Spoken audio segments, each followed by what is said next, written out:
Welcome to the Student Ministry Matters podcast. We want to encourage, equip, and connect those with a passion to impact the next generation for Jesus Christ. Student ministry can be a lonely place. You might even feel like you're the only one in your church or community that cares about students. Well, know this, you're not alone. People all across the country are engaging Gen Z and care deeply about the spiritual direction of these young men and women. Whether you're full-time, part-time, bivocational, or volunteer, if you have a heart for students, this is the place for you. Welcome back to the Student Ministry Matters podcast. My name is Dan Carson. I've got with me my co-host and friend, Chris Vines. Hey, Dan. Great to be with you, man. Hey, Chris, I hear that you've just gotten back from a conference. What did you go to? Man, I went to Sing 2022 in Nashville, Tennessee. And boy, did we sing. It was great. It is a great conference. I've been there 3 years before, the very first 3 years. Then we missed 1 year because of COVID. And then last year we didn't go, but a team from our church went this year. And so I kind of was disappointed that I didn't go and run into you and your pastor, but well, that's how life goes, isn't it? Yeah. Yeah, man. It was great. It was the first time I'd ever been. It was definitely like drinking from a fire hydrant.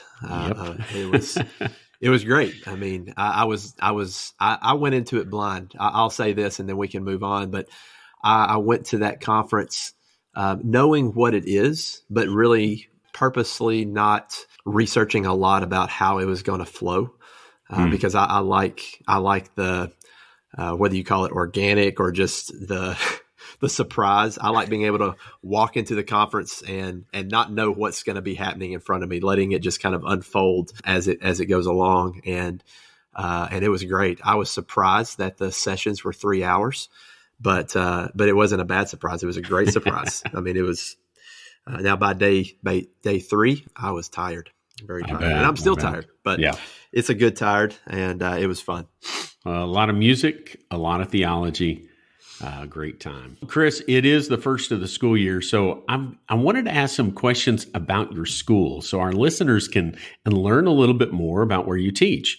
And so what crossed my mind the other day was, what sports do you guys offer? Well, we offer all the sports except for football, tennis, badminton, and ping pong. We have cheerleading, but we don't really count that as a sport. So if we just lost listeners, I'm sorry. But the kind of cheerleading that we have is not a sport. Let's just put it that way. Okay. I think there is a sport of cheerleading, but we don't have it. But anyway, so yeah, we have golf, we have basketball, volleyball, baseball, softball. Okay. And we play in a conference that's based out of Oklahoma, and it allows us to also play, even though we are a Christian school, it allows the AAA schools, the Athletic Association of Arkansas, the public schools, to play against us as well. We've always been able to play against them, but they haven't always been able to play against us because of just the AAA rules. But we're in the last 3 years we've been able to do that, and so our competition has expanded. Right, and we've gotten better as a result of that, and we've got several state titles in this new Oklahoma conference across several sports. But yeah, so we got several sports, a lot of athletes. I coach golf. In fact, we have our first golf match today. Well, I know it's the fall, and so we're all thinking about high school football. I'm excited. I get to announce at Lincoln High School again, get involved with the community out there. But, there is another school that I didn't really think about as sports when I was attending there, but now they seem to have just lots of things going for them. That's Central Baptist College. That's our podcast partner. They have soccer, volleyball, baseball, softball, basketball, and I think wrestling, a few other things. And so it's exciting to watch them expand. But if you have a student who's looking at their next steps on their vocational and educational journey, have them check out Central Baptist College in Conway. It's cbc.edu. is where they can get more information. They can set up a time to meet with an admissions counselor. But perhaps you find yourself needing to finish up that degree. They do offer some things for those that are the non-traditional student through their PACE program. And so if you find yourself there, we encourage you to check them out as well, cbc.edu. Well, They also have. I'm sorry, I interrupted you, Dan. Oh no, go ahead. They also have Gaga Ball. Gaga Ball. Gotta love Gaga Ball. Yeah, someone got knocked out playing Gaga Ball at CBC one time. Well, there was a day. Now they don't have college football there. It's a small school, so they don't have college football. But we used to play football behind the girls' dorm. And there were many injuries during those days. In fact, they finally did away with it altogether and made that area into a parking lot because too many people got hurt. Right. I thought Christians could only play touch football. Well, like 2-hand touch. Yeah, we were playing touch, but it was aggressive touch football. So you got to let that aggression out after Greek class. Oh man, yeah, totally. All so right. I only ended up in the hospital once because of that. So wow. Yeah, the good old days. On today's podcast, we're going to be talking about student leaders, and we have a special guest with us. His name is Brent Aiken. Brent is a veteran youth pastor and is the co-host of the Student Ministry Conversations podcast. He's been in student ministry for 12 years and loves to equip the next generation of leaders to be bold in their faith and relationship with Jesus.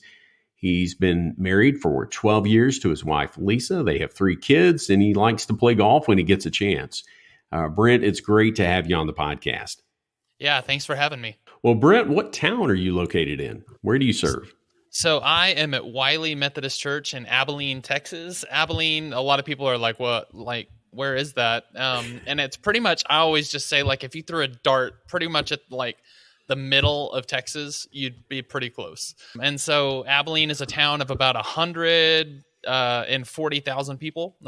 We have an Air Force base, Dyess Air Force Base, that keeps us fairly going and active as a community. And it's a great place to be. We love it. Brent, thank you so much for being on the podcast with us. I know that you serve with Russell Martin as your co-host on your podcast.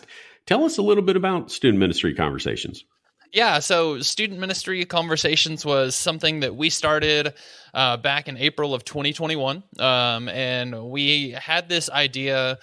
We are both podcast listeners, podcast fanatics. Our favorite podcast is actually shared. We both love the Carey Nieuwhof Leadership Podcast. Oh, yeah, that's a good one. And so that was kind of our drive and model for how we decided to do ours. And so basically the premise behind it is we believe most people have gone to the student ministry conferences where you're in the big room and you hear this great speaker and everything like that. But we've really come to the realization that the life-changing moments or the ministry-changing moments aren't the big name speakers on the big stage with thousands of people in the room.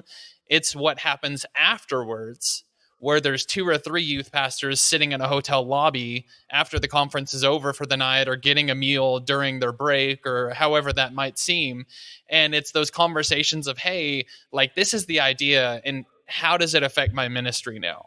And so we just have different voices, and we try to, we just released episode 70 today as of September 8th. And so we are excited to have that drop, but we have not had a recurring guest yet. And we are excited about that. Our goal was to do as many voices as possible. And we have had professors, we have had counselors, we have had teachers, youth pastors, everybody under the sun that you can think of on to talk about student ministry. And because we feel like everybody has a voice and we can learn something from everybody. And that's kind of what that's our drive behind what we do. We want to hear from as many people as we can. And it's been a lot of fun in the process. Well, those conversations are so important. I know that we have a student ministry workers retreat coming up, and one of the great things about it is those times when youth pastors can spend some moments together, just talking about the struggles, the difficulties, the successes, and to be able to share those. I mean, the speakers are great. We've got some great ones lined up for our event, and we have some great breakout leaders, but I really love it when people can connect and then they know they're not alone. I mean, I think that's one of the big keys is knowing they're not alone. Yes. Well, Brent, one of the things that we like to do as we get to know our guests is we ask a couple of 3 questions, kind of ask everybody this because we think it's important. How did you come to faith in Jesus? Yeah, so my faith story is about, I used to say it's about as vanilla as they come. So I was born and raised into a Christian family. I went to church before I could walk. And that was, I used to think that that was something that was really, really like oh man, like I don't have a story at all. But in the grand scheme of things, I think what caused things to happen was that growing into that, always being in church and always being around this faith of Christianity, it really allowed me to notice a change. And that change happened around the time I was sixth grade, seventh grade. And it was what I've kind of taken and started calling, and I got this out of a book. It's called Firsthand, but it's going from a secondhand faith to a firsthand faith. And so I would say that moment of me claiming my faith as my own and saying, hey, I'm tired of it's great that my youth pastor or my parents, it's great that they have this faith, but I want it to be mine. That happened about the time that I was in sixth or seventh grade. I really started taking Jesus more than a character from Christianity that I had learned about my entire life and saying, hey, if he really is who he says he is, I have to give him everything. And so that was the moment, I believe, that was really just the change and the beginning of a multi-decade long journey now that I'm still looking forward to every day. Well, you mentioned sixth or seventh grade, and then you had the years that followed. So who invested in you during your teenage years? So actually, I had a great youth pastor. Our church at the time started youth in seventh grade, and so I had already kind of gotten into the beginning stages of making that decision for myself. And so we had a bunch of teachers at our church that kind of cycled through the fifth and sixth grade group. And they were pretty pivotal. My parents have always been pretty pivotal in my faith, but then I had a youth pastor that really kind of hit and drove it home. He was my youth pastor from seventh grade till the end of my sophomore year of high school. He's still one of my best friends. I actually had him on my podcast as a guest just here maybe a month and a half ago, which was really, really cool. I would say he's one of the instrumental people that kind of challenged me to look beyond myself and look towards other people. And start to live the active life of being selfless towards others. And I think a lot of it goes to him and my parents, and just family in general. You know, I love honoring those type of guys that invested in us.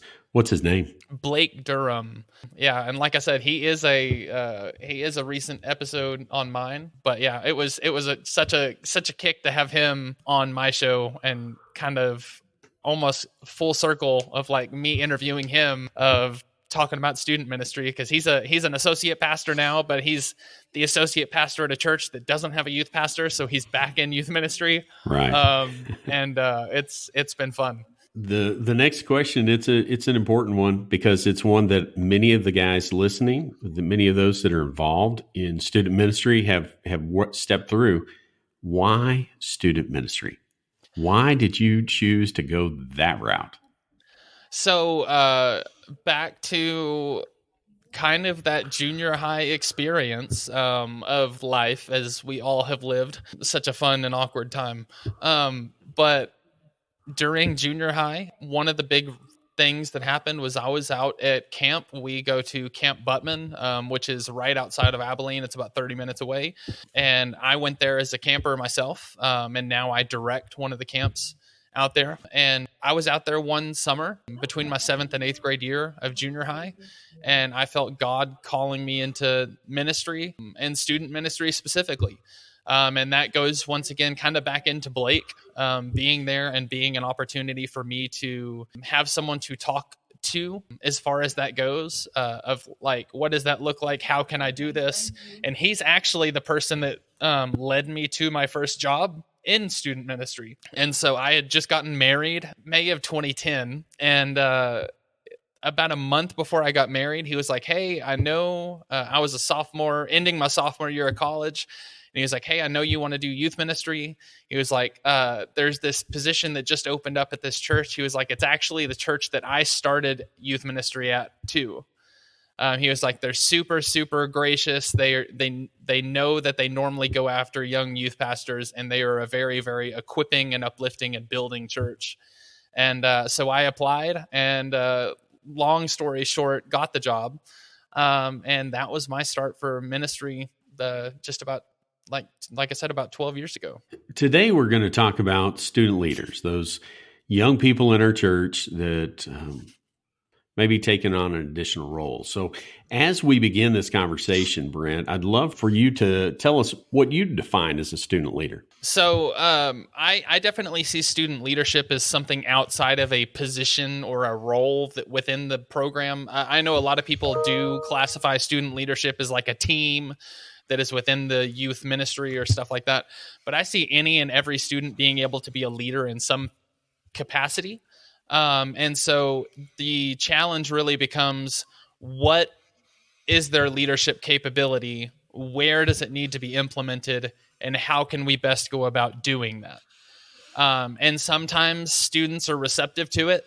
Sometimes students are kind of hesitant, and they're just kind of straddling the fence, and they just need the push to get them over the fence. And you just have to kind of be aware of that situation. But I think all students can be leaders, and it's our job just to figure out how and where and why.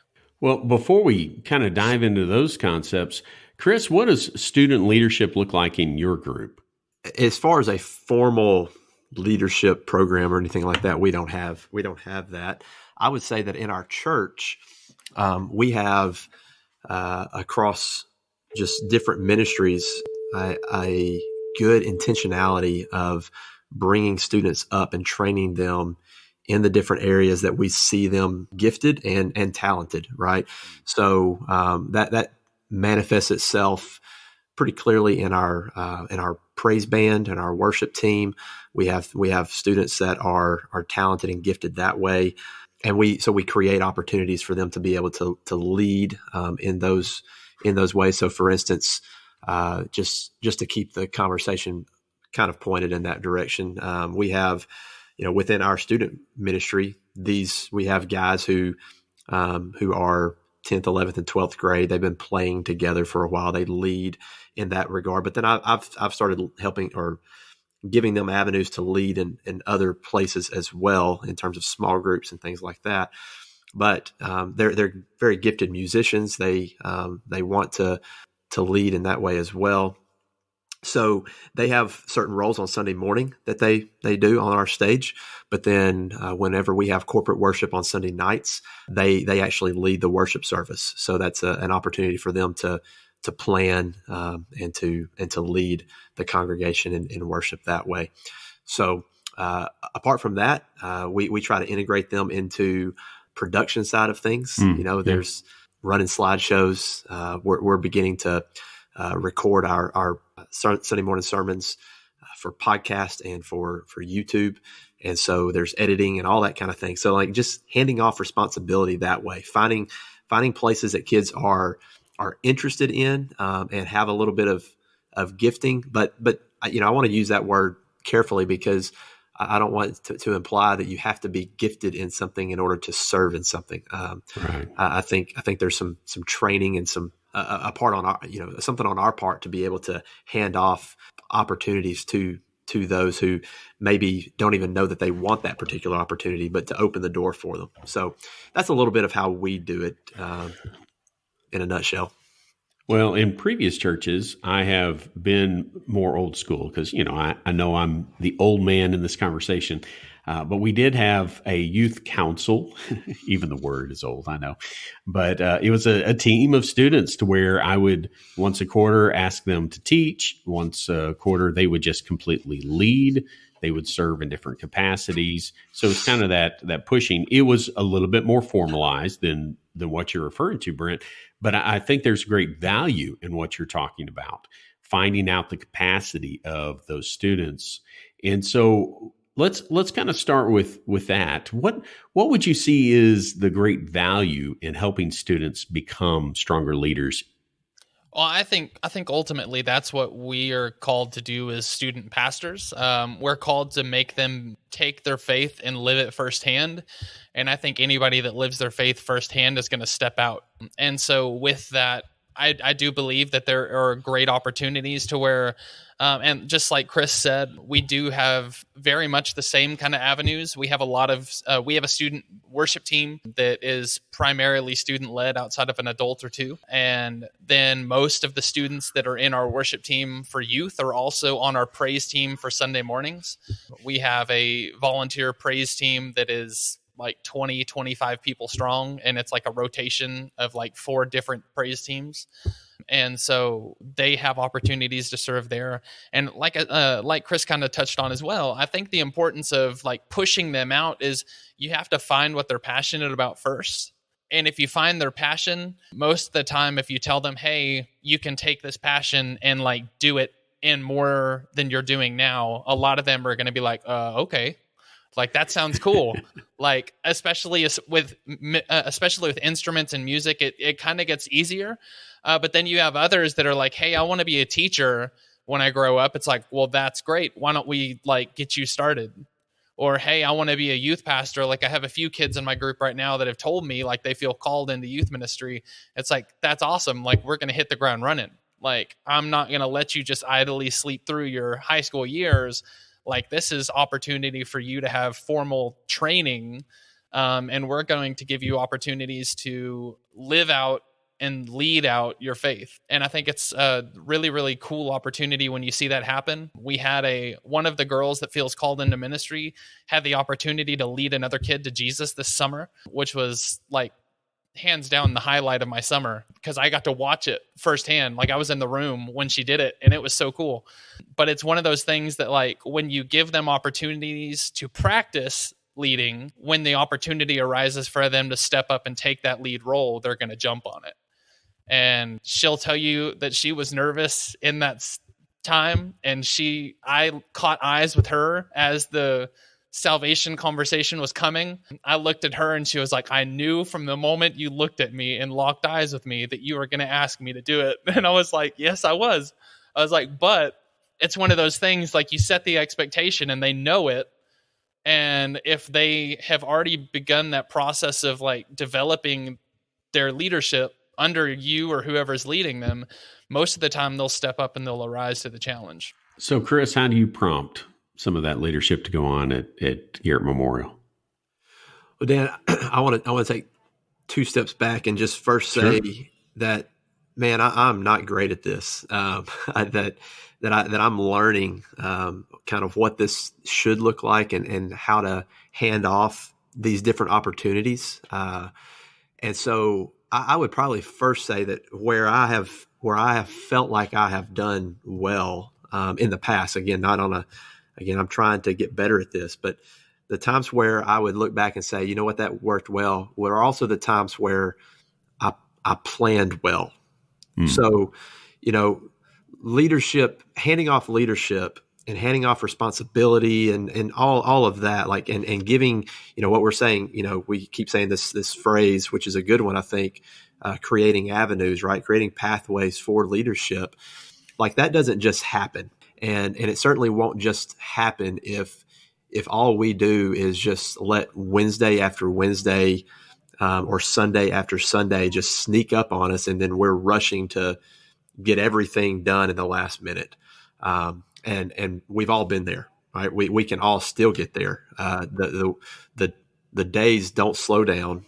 Things are always moving, and Wednesday or Sunday is always coming. And so I just say all that to say, like, those who are listening, I don't think any of us right now talking, the 3 of us, would admit that we're perfect at this, that we are growing, we are learning at this, but it's something you have to plan for. And so when you plan your services, your worship meetings, your worship gatherings, your small groups, when you plan them accordingly and you allow yourself time to then sit back and say, okay, here's what's going on. And then just think through the question, where can students enter into this and lead, right?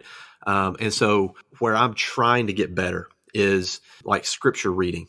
And on a Wednesday night, we can quickly sing a couple of songs, me preach, and then sing another song, and then we call it done, right? Well, what if I just asked one of those guys on the stage, or I got another student, and I said, hey, let's just read these 2 verses at this point before I preach, or before this, or during this song, or something like that. In other words, just take one little step, right? And it's not like they had to memorize anything. It's just they have to step up and they have to read a scripture text. That would just be one example of where you could enter into. I mean, that's a leadership role, right? In terms of what's going on. But again, that happens when good planning happens. And then, so to answer your question, Dan, where are we doing this? That's one way where I'm trying to do this, is trying to lead students to step out a little bit more. And we're actually in a brand new semester now, so this is all fresh and new, and things that we're trying and doing. But I would say, most recently for us in the summer, we always do a mission trip. And on that particular mission trip, we're helping with VBS and stuff like that. And so I'm taking kind of, if I can use this phrase, cream of the crop. It's not a camp. It's not a big conference. I mean, this mission trip has a very specific goal in mind when we go. And so the kids that are going, I have higher expectations for them, and they know that. And then I prepare them beforehand, say, hey, we're going to get into situations, and don't be surprised if I just say, hey, you do this. And so they like Brent said, kind of giving them that expectation, okay, this could be coming anytime, right? And then handing that off to them in the moment. So, I mean, it might be as simple as, hey, we've got to lead these 3-year-olds in a game. Step up, lead them in a game, and that's intimidating when you're leading 3-year-olds. Yeah. But, can I speak into that for absolutely, a second? I would say the other thing with that is it's an adaptive process. Don't be afraid to fail. Because it's gonna happen. You're gonna throw out and be like, hey, why don't you lead us in this? And they're like, nope. And it's like, all right, well, you then. Like, I mean, it's gonna happen. And so with that, I think you have to, I think a lot of times we fear failure, especially with like finding your rhythm and finding how you can do student leadership well. You have to be able to fail and like use it as a learning experience and move on. I think sometimes people are so scared of that failure that they never try things. And it allows them to miss out on some tremendously powerful moments of leadership or whatever else you're doing, because you don't want someone to say no or anything like that. And I mean, it's life. People are going to say no. I've had it happen multiple times where I've been like, all right, hey, so-and-so is going to lead us in prayer. And they're like, no, I'm not. It's like, all right, well, next week, like just kind of brush it off and move on. But, yeah. That's when you, and by the way, all of you guys listen, like when a kid says no, like you just kick them out of the youth group and you don't have to worry about it anymore. Yeah, exactly. No, that's so good, Brent. Thank you. I mean, don't be afraid to fail. I mean, but it's so true. I mean, we're afraid. Like, I think, in our failure, we're afraid that we're going to potentially embarrass a kid, and then they'll just stop altogether, and we have to be careful with that. We have to know our kids. Like, we don't just randomly, force somebody into a situation that, like I'm thinking right now, I've got at least 5 kids that if I called on them to pray in a group, especially in a big group, they probably wouldn't show back up, but at the same time, like to me, that's something that, okay, I want to lead them to where I can call them to pray. I want to encourage them and exhort them. And, but I'm not going to just throw them in the deep end, in that way. But yeah, man, don't be afraid to fail. That's good. All right, Dan, take it over, man. I'm talking too much. Hey, Brent, you mentioned the word failure. We talked about don't being afraid to fail.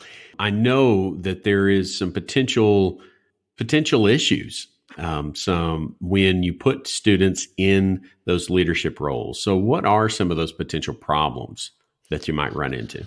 Oh, yeah. There's always the unscripted probability that students going to get nervous and go off script of what you think they're going to do. And I think, like Chris said, a lot of that can be kind of preventatively put out beforehand with planning. If you have a student that is going to be nervous when you put them up in front, like give them a script to follow. So they are literally just reading off of a paper. Or another thing is we've had a student get up and we've had students get up and say the completely opposite of what I told them to say. We've had students get up and just like deer in headlights freeze, and like we've had to like physically like pick them up and like take them off the stage, kind of just because I'm like they're frozen in fear. And it's one of those things. It's like you want to do public speaking for a career, and like you can't stand in front of 20 high schoolers right now. Like we got to work on this.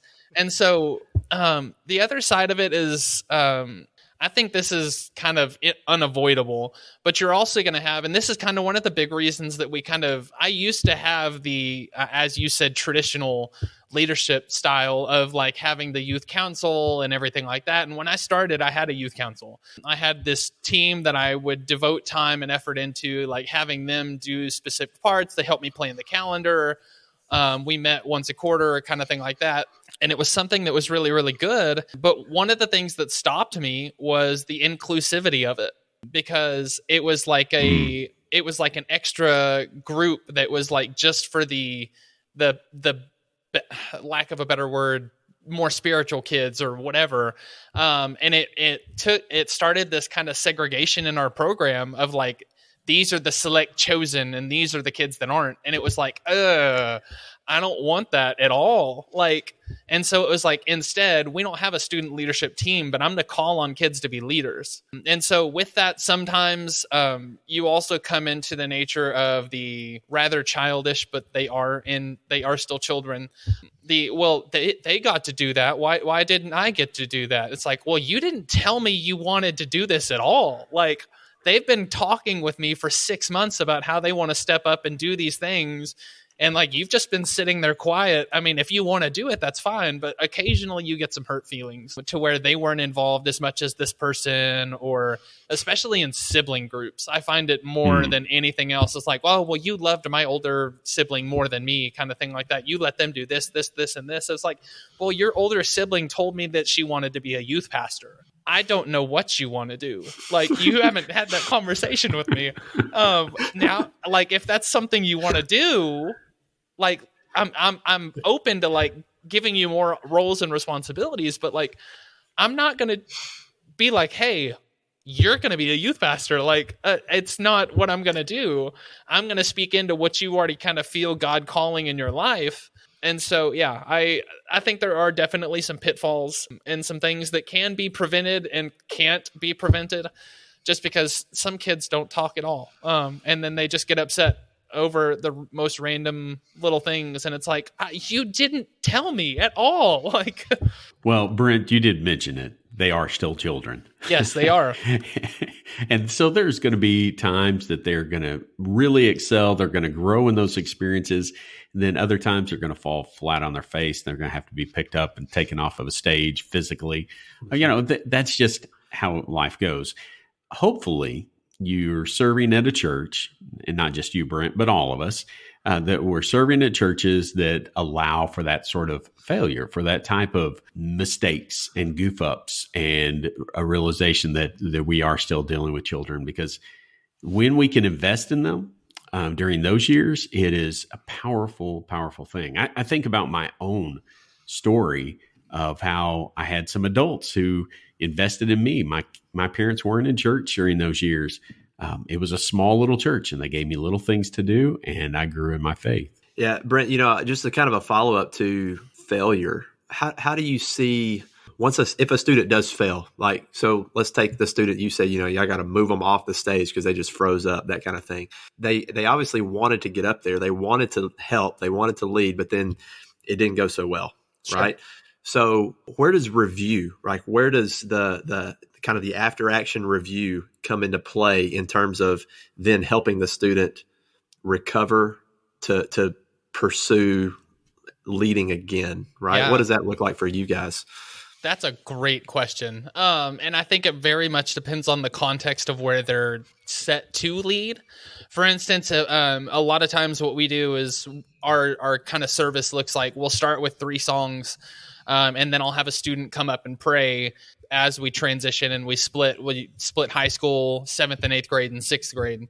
And we kind of have them all go their separate ways. Normally we have a student that comes and prays before we split, or a student that comes and prays before we start worship. And so if it is one of those things to where like they come up to pray before we start worship, it's not something, because I play guitar in our band because we don't have an acoustic guitarist right now. And it's one of those things, I can't stop the service in order to go be the cheerleader for them at that moment. But it's one of those things that you need to communicate with your volunteers well. And you need to communicate and have a plan of action with your volunteers so that when they do face that disappointment and they start kind of walking with their tail between their legs off of the front of the room, a volunteer needs to engage that immediately and just be like, oh man, like you did so great. Like just, I mean, absolutely be their best cheerleader, encourage the fire out of them and be like, it's okay next time. Like, and then it needs to come later. And this is kind of where I step in a lot of times of a, hey, you know, so here was the plan. This is what happened. Why? And just give them an opportunity to process what they actually experienced. Give them an opportunity to process how they actually encountered that situation, what they faced in that situation. Because, I mean, we can assume all we want, but we could get up there and be like, oh, well, yeah, you were just scared. Like, it's okay. No big deal. And he's like, oh, no, like, I got up in front of stage and I remembered that I have a math test tomorrow that I failed my last one. And like, it's just like, oh, well, you weren't scared at all. Like you literally just had one of those thoughts that like froze you in time of like, oh no, like I'm going to die. Like, and so you really have to kind of communicate, and don't be the only cheerleader that they see. Foster a mentality and a focus within your group to where multiple people are praising the leaders and just everybody, where it's a opportunity or a community of encouragement to where when someone succeeds or when someone fails, everybody's there to pick them up afterwards. And the volunteers especially take lead role in that. No, that's so good. You know, and like, you know, part of our, I mean, one of our jobs, I mean, is we're shepherding our kids, right? We're leading them. And we talked a lot about it on our podcast, just in terms of, you know, we believe that we are partnering with parents, right? We're not taking the place of, you know, so in overall discipleship, we're kind of keeping our finger to the pulse of the kids, so to speak, you know, and, you know, you can put a kid up in front and they can freeze, they can fail, if we want to use that word that way, right? They can do all that, but then some like really succeed. And, you know, I think in those ways, sometimes we think, well, we don't need to do kind of a review with them. We don't really need to encourage them or check in with them, because I mean, they did a great job. They did good, but I think we can fall into that trap. But just to encourage people out there, like, we're also need to be on the lookout for pride, right? Thinking that I can do this and nobody else can't, or that kind of thing. And so, yeah, what would you say to that, Brent? It's not necessarily, and I totally agree with that. And I don't think it's necessarily where you don't follow up on the highs. I think just follow up also looks differently. A lot of times follow up when someone kills it for me is just like a huge high five or a big hug. And it's just like, man, that was so great. Like you did such a great job. And like, we leave it at that. Or talking about partnering with parents, a lot of times I'll take it to the parents and I'll try to do it in front of them too, to where I'll be like, oh man, like he led prayer today and it was amazing. Like hands down, probably the best of this year, kind of thing like that. And I mean, of course you live it up and like you over amplify it a little bit, because that moment right there, especially when you're bragging in front of their parents, which, I mean, let's be honest, we, any parent in here or listening to this podcast, we don't always get to hear that, oh man, your kid's amazing. A lot of times we hear that, well, your kid did this. Like, and a lot of times it's just as much ministry to the parents when you tell them about how their kids are absolutely just being amazing. As it is for the kids. And so the parents need to hear that too. Whether it's a text or an email or you catch them after service, doing your best to include them in that avenue is super, super important. That's good. That's so good. And just a little side note there too, like if you notice like pride starting to creep up within students, a good way to fight against that is to host a dodgeball night and have the local fire fighters come in as a team, and it really humbles people quickly in that regard. So anyway, Yeah. Dan, that's my transition back to you. That's a wonderful transition. All the things you guys do and hope, Hey, Brent, this has been a great conversation about student leadership. There's a lot of things that we could take from this. I think it's important that we encourage our student volunteers, those other adults that are serving with us, to be those cheerleaders. I love that piece. I love this idea of following up and just having that conversation. Don't be afraid of it. But if they don't know what went wrong, or you don't know what went wrong, there's not an opportunity to build on it and help them to get better in that process. Brent, as we wrap up, though, is there anything else you'd like to add to this conversation? I would say just basically your leadership opportunities in your group is just going to be as good as your observation. You have to be willing to look into kids' lives and see what they're good at and what they aren't good at. Or you need to be having those conversations if you aren't.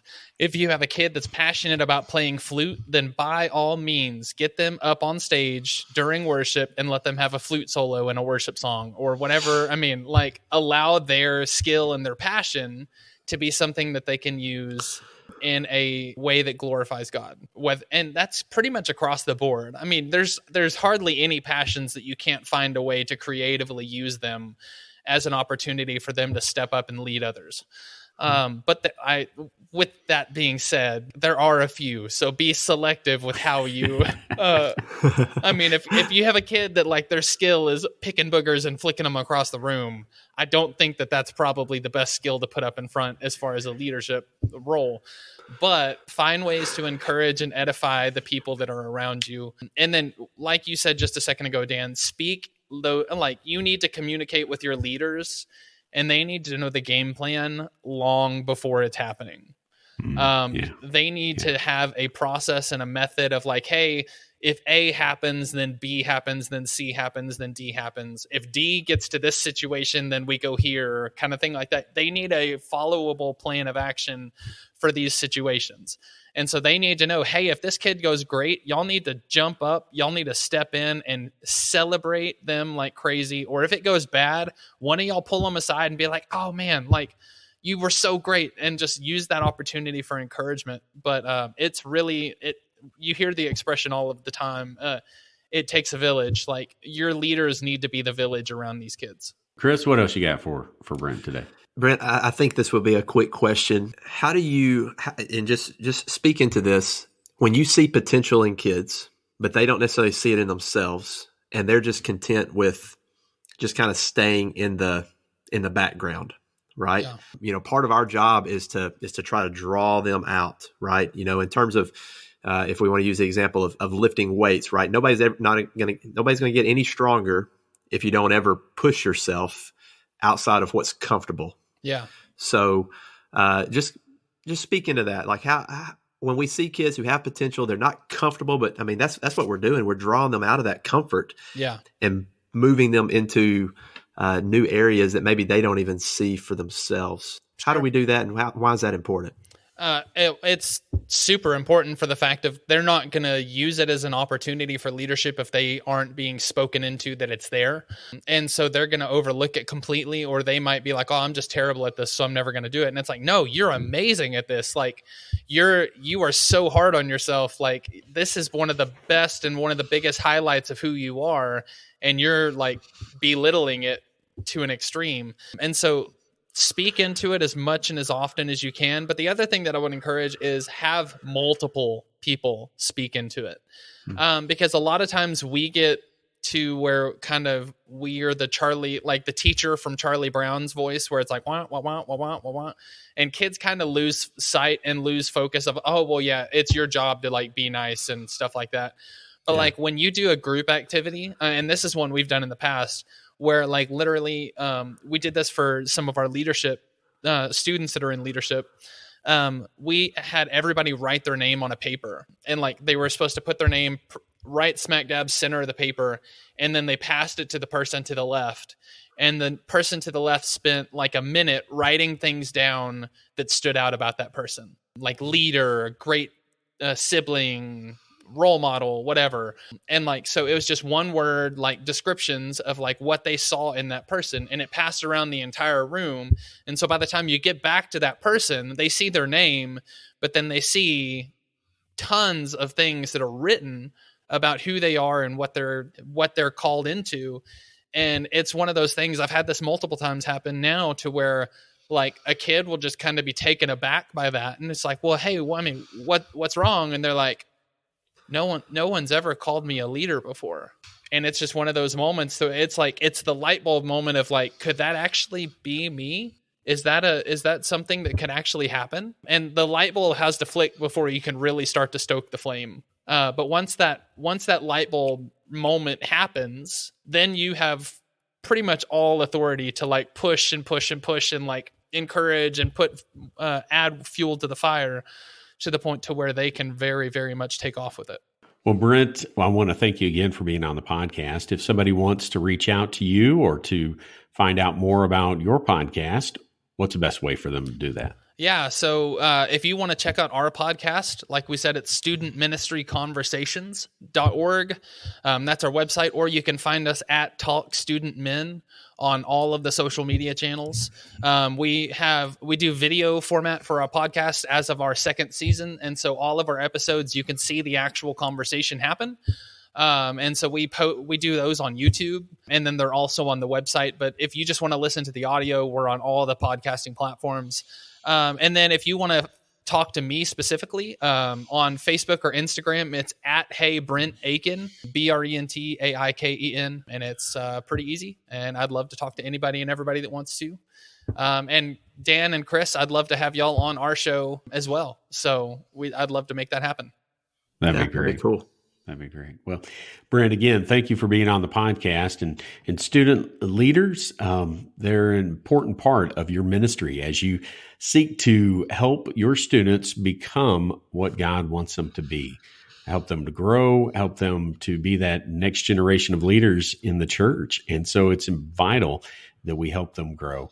And so we're going to keep serving. We're going to keep loving on our students. We're going to keep caring about them and help pulling out those leadership characteristics. Why? Well, we do all of these things because student ministry matters. Thanks for listening to the Student Ministry Matters podcast. Get connected at studentministrymatters.com or follow us on Facebook and Instagram at Student Ministry Matters. Until next time, keep up the great work with your students, because the work matters.